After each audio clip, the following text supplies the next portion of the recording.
Hi, I'm Maggie, and welcome to CFEMC's Spark Zone.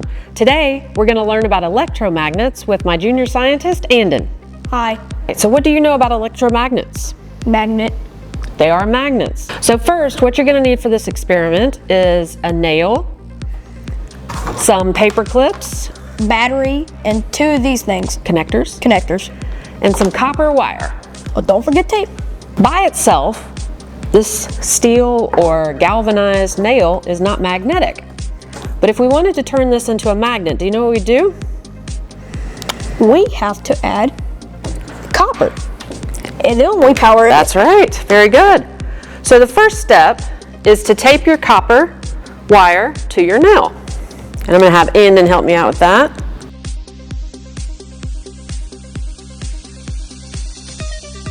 Excellent. Wrap it around. Yep. Tape down.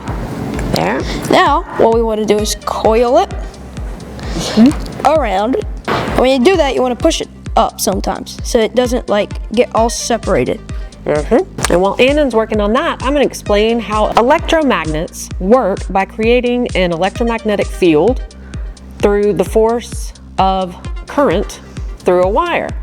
That's why we can take a non-magnetic nail, wrap copper around it, introduce a battery, and as the electrons or the current is flowing through the copper, it creates a magnetic field around the nail, and that temporarily makes a magnet. If we remove the battery at some time, it's not a magnet anymore. So now I've coiled it, and we're going to hook this up to these. You're going to put one in on one side, and then the next side that you want to make sure the wires are grabbed right here. You want it on the battery tips, that way it doesn't fall off. And you're gonna put it on the other side. See how it's like this? We have it all wrapped around, and now we've created a circuit. What we're gonna do now is make sure these still are on, and we're gonna put it over into paper clips. Boom, paper clips. And what we're gonna do, we're gonna unplug this.